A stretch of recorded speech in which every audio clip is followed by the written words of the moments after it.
السلام علیکم بچوں، امید کرتی ہوں آپ سب خیریت سے ہوں گے۔ تو بچوں، آج میں آپ کو آسان اردو قواعد کا سبق نمبر 1 پڑھانے جا رہی ہوں۔ آپ سب غور سے سنیں گے اور سمجھیں گے۔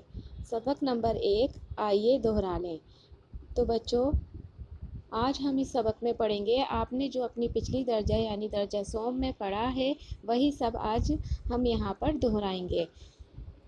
آپ نے پڑھا دو یا دو سے زیادہ الفاظ کے ملنے سے جملہ بنتا ہے۔ آپ نے اپنی پچھلی درجہ میں پڑھا تھا دو یا دو سے زیادہ الفاظ کے ملنے سے جملہ بنتا ہے، لیکن جملے میں الفاظ کی مناسب اور قاعدے کے روح سے صحیح ترتیب لازمی ہے۔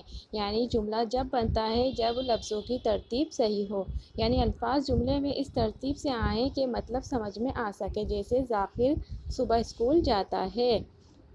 اگر ہم اس جملے کے الفاظ کو بے ترتیب کر دیں، یہ جو لکھا ہے ذاکر صبح اسکول جاتا ہے، اس کے الفاظوں کو ہم اگر بے ترتیب کر دیں، اسکول ہے صبح ذاکر جاتا، آپ کے سمجھ میں آیا؟ نہیں آیا۔ صبح ذاکر جاتا ہے اسکول، نہیں آ رہا، کیونکہ ان جملوں میں الفاظ تو ہیں لیکن وہ ترتیب وار نہیں ہیں، اس لیے مطلب سمجھ میں نہیں آ رہا۔ جب ان جملوں کو ایک خاص ترتیب سے لکھتے ہیں تو مطلب سمجھ میں آتا ہے۔ آپ نے یہ بھی سیکھا کہ کسی شخص، جگہ یا چیز کے نام کو اسم کہتے ہیں اور اسم کی دو قسمیں ہوتی ہیں، اسم معرفہ اور اسم نکرہ۔ یہ بھی ہم پچھلی درجہ میں پڑھ چکے ہیں۔ جب بھی کوئی کام کیا جاتا ہے وہ فعل کہلاتا ہے۔ فعل 3 زمانوں ماضی، حال اور مستقبل میں استعمال ہوتا ہے۔ یعنی ہم نے ابھی کیا پڑھا؟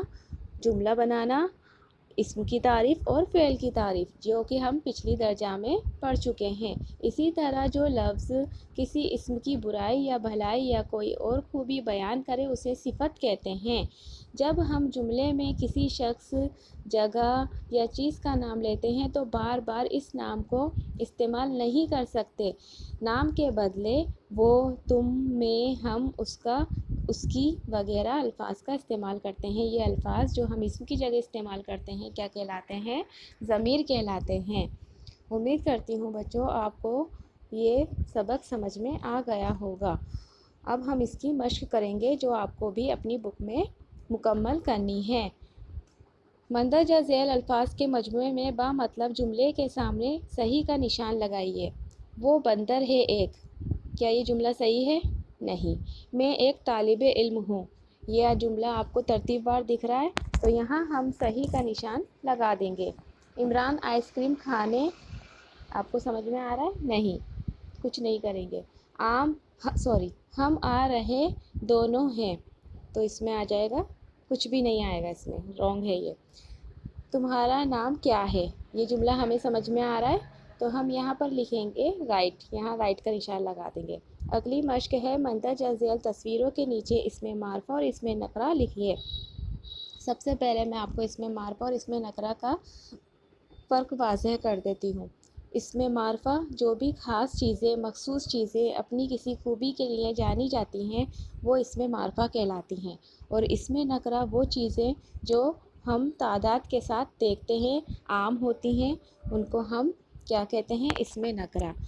سب سے پہلے آپ کو یہ منزل دکھائی دے رہی ہے، گھر دکھائی دے رہا ہے، تو یہ اس گھر کی کوئی ایسی خوبی نہیں ہے جس کی وجہ سے اس کو جانا جائے، اس لیے اس کو ہم کہیں گے اسم نکرہ۔ یہ تصویر آپ کو دکھ رہی ہے، ایک مخصوص اور عظیم ہستی ہیں، تو اس لیے ہم ان کو کہیں گے اسم معرفہ۔ قلم نارمل سا قلم ہے، اسم نکرہ۔ یہ آپ کو دیکھنے سے معلوم ہو رہا ہے کہ یہ قطب مینار ہے، تو ہم اس کو خاص میں لیں گے یا عام میں لیں گے؟ اس کو ہم لیں گے خاص میں، یعنی اسم معرفہ۔ اسی طرح سے بچی کی تصویر ہے، اس کو یہ اپنی کسی خاص خوبی کی وجہ سے مشہور نہیں ہے، مخصوص نہیں ہے، تو اس کو ہم کہیں گے اسم نکرہ۔ کرسی نارمل سی کرسی ہے، اسم نکرہ۔ لڑکی اسم نکرہ۔ دروازہ اسم نکرہ۔ اب یہاں پر آپ کو تصویر میں دکھ رہا ہے کہ یہ ڈاکٹر ہیں، یہ کس لیے مخصوص ہے؟ کیونکہ یہ ڈاکٹر ہیں، تو اسم معرفہ۔ اب آپ کو یہ نظر آ رہا ہے تاج محل، تاج محل مخصوص جگہ ہے اور خاص ہے، اس لیے اسم معرفہ۔ یہ ایک گلاس ہے، یعنی اسم نکرہ۔ اس کے بعد پھل ہیں، اسم نکرہ۔ اگلی مشق ہے، ان جملوں کے سامنے ماضی، حال اور مستقبل لکھیے۔ اکبر نے کھانا کھایا، ابھی کھا نہیں رہا، نہ ہی کھائے گا، یعنی کھایا یعنی پہلے زمانے میں کھا چکا ہے، تو یہاں پر آئے گا ماضی۔ روبی دہلی جائے گی، ابھی گئی نہیں ہے، نہ ہی جا چکی ہے، اب جائے گی، تو آئے گا مستقبل یعنی آنے والے زمانے میں جائے گی۔ شاہد بیٹھا ہے، اس کو ہم کہیں گے حال، یعنی ابھی وہ بیٹھا ہوا ہے۔ نوید کھانا کھائے گا، ابھی کھایا نہیں ہے، وہ کھانا آنے والے زمانے میں کھائے گا، تو مستقبل۔ میں چائے پیتا ہوں، یہ ہے حال، کیونکہ وہ پی رہا ہے اور بتا رہا ہے پیتا ہوں۔ تم اسکول کب جاؤ گے، یہ سوال کیا جا رہا ہے کہ کب جاؤ گے، ابھی گیا نہیں ہے، نہ ہی یہ پوچھ رہے ہیں کہ جا رہے ہو، وہ پوچھ رہے ہیں کہ کب جاؤ گے، تو یہ فعل مستقبل کا جملہ ہے۔ اس کے بعد تم کل ممبئی جاؤ گے، یہ بھی آ جائے گا فعل مستقبل، کیونکہ وہ جائے گا، گیا نہیں ہے۔ مولانا ابوالکلام آزاد پہلے وزیر اعظم تھے، ابھی ہیں نہیں، نہ ہی ہونے والے ہیں، پہلے وزیر اعظم تھے، ہو چکے تھے، تو یہ ہوگا فعل ماضی کا جملہ۔